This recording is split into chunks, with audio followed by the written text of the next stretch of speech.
Who is Bhupen Bora এই বিষয়টোৰ প্ৰসংগত মুখ্যমন্ত্ৰী মহোদয়ক কেইটামান পোনপটীয়া প্ৰশ্ন সুধিব খুজিছোঁ। কিছুদিনৰ আগতে আপুনি ৰাজহুৱাকৈ প্ৰেছমিট পাতি কৈছিল যে ভূপেন বৰাই কংগ্ৰেছৰ পৰিৱৰ্তন যাত্ৰাত মহিলাৰ বিৰুদ্ধে অশালীন আচৰণ কৰিছে, অমাৰ্জিত মহিলাৰ ডিচেন্সি নষ্ট হোৱা আচৰণ কৰিছে আৰু অসমত মহিলাৰ বিৰুদ্ধে কৰা অশালীন আচৰণ কেতিয়াও মানি লোৱা নহয়। এই বিষয়টোৰ সন্দৰ্ভত আপুনি ডিৰেক্টৰ জেনেৰেল অফ পুলিচক কেবিনেট ডিচিশ্যনৰ জৰিয়তে গোচৰ তৰিবলৈ দিয়া হৈছে বুলিও ৰাইজক অৱগত কৰিছিল আৰু পৰৱৰ্তী সময়ত CIDৰ বিষয়ববীয়াও মীৰা বৰঠাকুৰ বাইদেউৰ ঘৰলৈ যোৱা আমি জানিবলৈ পাওঁ।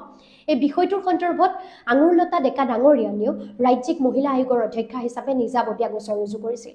একে সময়তে আপুনি কৈছিল যে ইমান অশালীন আচৰণ, এনে আচৰণ কৰা মানুহক পাৰ্টীয়ে দলৰ পৰা বহিষ্কাৰ কৰিব লাগে, নহ'লে দলৰ মানুহ এওঁলোকক লৈ কোনো অসমীয়া মানুহৰ ঘৰলৈ যাব নোৱাৰিব, ক'তোৱে যাব নোৱাৰিব। এনেধৰণৰ কথা কোৱাৰ পাছত কালি দেখিলোঁ আপুনি খুব উৎসাহেৰে ভূপেন বৰা ডাঙৰীয়াৰ ঘৰলৈ গৈছে আৰু কৈছে যে পাৰ্টীৰ মানুহ খুবেই উৎসাহিত, আপুনিও উৎসাহিত। প্ৰশ্নটো খুব স্পষ্ট, ভূপেন বৰা ডাঙৰীয়াই আপুনি কোৱাৰ দৰে মহিলাৰ বিৰুদ্ধে অমাৰ্জিত অশালীন মহিলাৰ ডিচেন্সি নষ্ট হোৱা কাম কৰিছিল নে নাই কৰা? মহিলাৰ বিৰুদ্ধে কৰা অশালীন আচৰণক অসমত আৰু বিশেষকৈ বিজেপি দল আৰু আপুনি মানি লয় নে নলয়? যদি নলয় তেন্তে ভূপেন বৰাক ৰঙা দলিচা পাৰি এইদৰে উৎসাহেৰে আঁকোৱালি জনাই আপুনি কি বুজালে? তাৰমানে আমি বুজিব লাগিব নেকি যে মহিলাৰ বিৰুদ্ধে অশালীন আচৰণ কৰা, অশ্লীল অমাৰ্জিত আচৰণ কৰা কোনো ব্যক্তিক বিজেপিয়ে নিজৰ দললৈ ৰঙা দলিচা পাৰি আদৰণি জনায়, অতি উৎসাহেৰে আদৰণি জনায়, তেতিয়াহ'লে মহিলাৰ শালীনতা, মহিলাৰ সুৰক্ষাৰ কথাবোৰ বিজেপিৰ বাবে, মুখ্যমন্ত্ৰী মহোদয়ৰ বাবে কিমান গুৰুত্বপূৰ্ণ? এই বিষয়টোৰ সন্দৰ্ভত আপুনি যিদৰে মত প্ৰকাশ কৰিছিল সেই মতৰ ভিত্তিতে আমি কথাখিনি কৈছোঁ।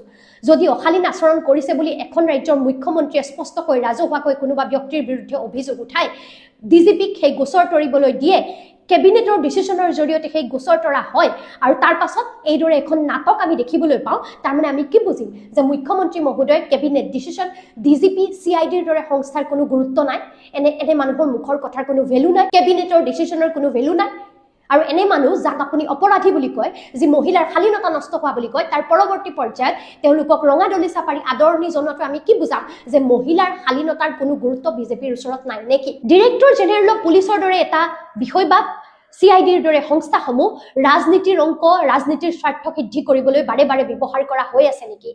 এনে দায়িত্ব, এনে সংস্থাৰ নিজৰ গুৰুত্ব, স্বকীয়তা, নিজস্বতা কিমান, এয়াও আজিৰ দিনত এক ডাঙৰ প্ৰশ্ন।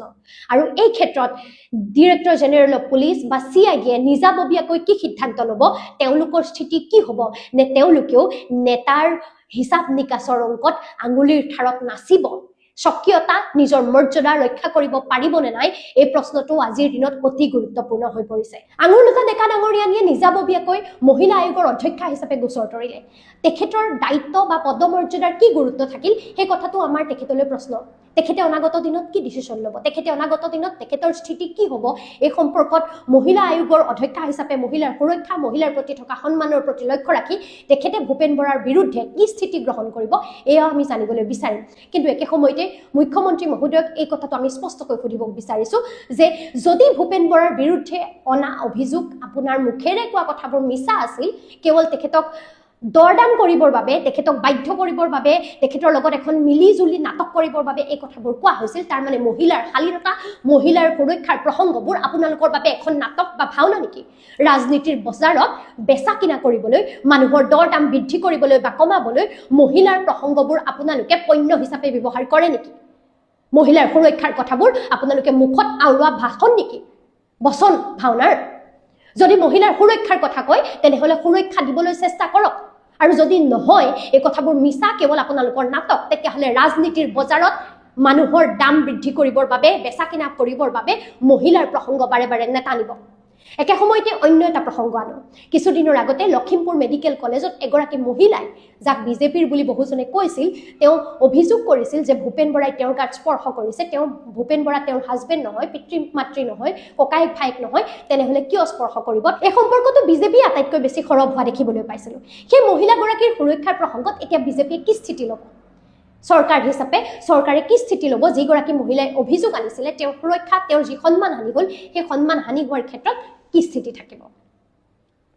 ভূপেন বৰা ডাঙৰীয়াক সুধিবলৈ বৰ্তমান একোৱেই নাই, কিন্তু আমি বাৰে বাৰে মহিলাৰ নাম লৈ, মহিলাক পণ্য হিচাপে ব্যৱহাৰ কৰি, মহিলাৰ শালীনতা সুৰক্ষাৰ প্ৰসংগবোৰ আনি এইদৰে ৰাজনীতি কৰা কথাটো গ্ৰহণ কৰি ল'ব পৰা নাই। দ্বিতীয়তে আৰু এটা কথা বিজেপিৰ কৰ্মীসকলক কওঁ, এইটো আপোনালোকলৈ প্ৰশ্ন। কিছুদিনৰ আগতে ৰাজেন গোহাঁই ডাঙৰীয়াই বিজেপিৰ পৰা গৈ অসম জাতীয় পৰিষদত যোগদান কৰিবলৈ বাধ্য হ'ল। 1991 চনৰ পৰা বিজেপি কৰা ৰাজেন গোহাঁই বিজেপিৰ এজন পুৰণা কৰ্মী।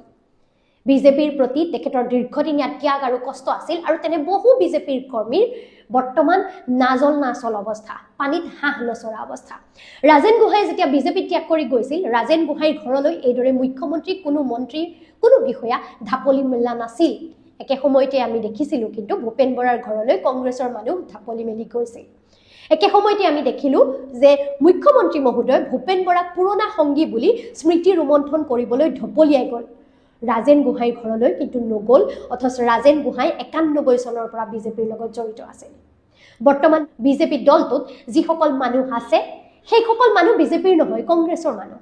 আৰু বিজেপিৰ বাবে তেজ পানী একাকাৰ কৰি কষ্ট কৰা মানুহবোৰ এতিয়া পানীত হাঁহ নচৰা হৈ ক'ৰবাত পৰি আছে, ক'ৰবালৈ গুচি যাবলৈ বাধ্য হৈছে, কাৰণ তেওঁলোকৰ দলীয় টিকটো তেওঁলোকে নাপায়। বিজেপিৰ বিষয়ববীয়া বিজেপিৰ কৰ্মীয়ে যিসকল মানুহৰ বিৰুদ্ধে দীৰ্ঘদিন ধৰি আন্দোলন কৰিছিল, যাৰ দুৰ্নীতিৰ বিৰুদ্ধে তেওঁলোক সৰব হৈছিল, যাৰ বিৰুদ্ধে তেওঁলোকে মাত মাতিছিল, যিসকলক শাসনৰ পৰা গাদীচ্যুত কৰিবৰ বাবে তেওঁলোকে যুঁজ দিছিল, দীৰ্ঘদিনীয়া সংগ্ৰাম কৰিছিল, আজি বিজেপিত সেইসকল কংগ্ৰেছী নেতাৰে দপদপনি, আৰু বিজেপিটো এতিয়া নামত বিজেপি হৈ আছে, কামত সেই কংগ্ৰেছ হৈ আছে। অথচ কংগ্ৰেছৰ যিসকল মানুহে দুৰ্নীতি কৰিছিল, যিসকল মানুহৰ দুৰ্নীতি কেলেংকাৰীত লিপ্ত থকাৰ বিৰুদ্ধে বিজেপিয়ে অভিযোগ আনিছিল, সেইসকলে এতিয়া পুৰণা বিজেপিৰ মানুহক পুতলাৰ দৰে নচুৱাইছে আৰু পুৰণা বিজেপিৰ মানুহবোৰ নাচিছে। অনাগত দিনতো বিজেপিৰ অৰিজিনেল মানুহৰ গুৰুত্ব কিমান এয়া ৰাজেন গোহাঁইৰ উদাহৰণেৰে বুজাই দিব পাৰি, আৰু কংগ্ৰেছৰ গুৰুত্ব কিমান এয়া ভূপেন বৰাৰ উদাহৰণেৰে খুব সুন্দৰকৈ বুজাই দিব পাৰি। কিছুদিনৰ আগতে লখিমপুৰ মেডিকেল কলেজৰ যিগৰাকী মহিলাই এই ভূপেন বৰাৰ বিৰুদ্ধে অশালীন ব্যৱহাৰ কৰাৰ অভিযোগ উত্থাপন কৰিছিল, সেই মহিলাগৰাকীৰ দৰে বিজেপিৰ মহিলাসকলে এতিয়া কি কৰিব?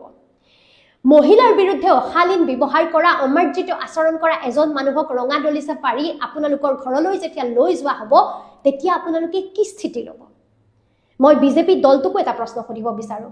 যদি কংগ্ৰেছে বহিষ্কাৰ কৰি নিদিলে ভূপেন বৰাক, কংগ্ৰেছ বেলেগৰ ঘৰলৈ যাব নোৱাৰে বুলি মুখ্যমন্ত্ৰী মহোদয়ে কৰা মন্তব্যটো সঁচা হয়, তেন্তে বিজেপিয়ে এনে মানুহক গ্ৰহণ কৰাৰ পাছত মহিলাৰ সুৰক্ষাৰ কথাবোৰ বিজেপিয়ে কিদৰে আওৰাব, আৰু মহিলাসকলৰ ঘৰলৈ, আইসকলৰ ঘৰলৈ ভূপেন বৰাক লগত লৈ বিজেপিৰ মানুহবোৰ কিদৰে যাব? আপোনালোকৰ মুখৰ কথাৰ কি গুৰুত্ব থাকিল? ভূপেন বৰাকটো তেওঁৰ মুখৰ কথাৰ কোনো ভেলু নাই। তেওঁৰ ৰাজনৈতিক স্থিতিয়ে প্ৰমাণ কৰি দিছে যে তেওঁ এজন সুবিধাবাদী মানুহ, তেওঁ এজন ৰাজনীতিৰ দালাল, নিজক বিক্ৰী কৰিব খোজা এগৰাকী মানুহ। গতিকে তেওঁৰ কথাৰ মই ভেলু নিদিওঁৱেই। কিন্তু যিকোনো দল, যিকোনো ৰাজনৈতিক আদৰ্শ এটাৰ ওপৰত আস্থা ৰাখি দীৰ্ঘদিন কষ্ট কৰি থকা মানুহখিনিলৈহে মোৰ প্ৰশ্নকেইটা থাকিল। লগতে বিজেপিৰ কৰ্মকৰ্তাসকললৈ আৰু এটা প্ৰশ্ন। মা কামাখ্যা বটদ্ৰৱাত গৈ শপত ল'ম বুলি মিছাকৈ কোৱা এজন মানুহক আপোনালোকে কিদৰে বিশ্বাসত ল'ব? তেনে এজন মানুহক যদি আপোনালোকে দায়িত্ব দিয়ে, তেনে এজন মানুহৰ হৈ যদি আপোনালোকে মাত মাতিব লাগে, তেতিয়াহ'লে মা কামাখ্যা বটদ্ৰৱা থানৰ দৰে পবিত্ৰ স্থানৰ অপমান নহ'বনে? সেয়া মা কামাখ্যাই গ্ৰহণ কৰিবনে? ধৰ্মৰ নাম লৈ নিজৰ ৰাজনীতিৰ অংক সিদ্ধি কৰিব খোজা এনে মানুহক আপোনালোকে কিদৰে গ্ৰহণ কৰিব? আপোনালোকে প্ৰশ্নবোৰ নিজকো সোধক। যি মানুহে ঈশ্বৰৰ নাম লৈ, মা কামাখ্যা বটদ্ৰৱা থানৰ নাম লৈ মিছা কথা ক'ব পাৰে, এনে মানুহ কিমান বেছি পৰ্যায়ৰ নিকৃষ্ট মানুহ, সেই কথাটোৰ উত্তৰ আপোনালোকে নিজকে সুধি চাওক। কংগ্ৰেছৰ কোনো ব্যক্তিয়ে হেনো ভূপেন বৰাদেৱৰ বিষয়ে হু ইজ ভূপেন বৰা বুলি কৈছিল, আৰু ভূপেন বৰাদেৱৰ শেহতীয়াকৈ সেই কথাটো গাত লাগিল। তেখেতৰ অপমান হ'ল, তেখেতৰ দীৰ্ঘদিনীয়া গুৰুত্বহীনতাৰ কথাবোৰ এই কেইদিনত তেখেতৰ মনলৈ আহিল, আৰু নিৰ্বাচনৰ প্ৰাক মুহূৰ্তত তেখেতে বিজেপিলৈ ঢাপলি মেলিলে। কিন্তু দীৰ্ঘদিন ধৰি তেখেতক কৰি অহা অন্যায়, অবিচাৰ আৰু তেখেতৰ বিৰুদ্ধে কৰা অপমানবোৰ বিজেপিৰ তেখেতৰ মনলৈ নাহিল।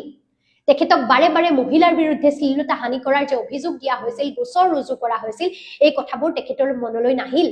তেখেতৰ মনলৈ নাহিল তেখেতৰ নাকেৰে তেজ ওলোৱাৰ অৱস্থাৰ কথা, ভাঙি দিয়া নাকটোৰ কথা তেখেতৰ মনলৈ নাহিল। তেখেতৰ মনলৈ আহিল হু ইজ ভূপেন বৰা। আৰু হু ইজ ভূপেন বৰাটো মনলৈ আহি ভূপেন বৰাই নিজৰ মুখাখন খুলি ৰাইজকে বুজাই দিলে হু ইজ ভূপেন বৰা।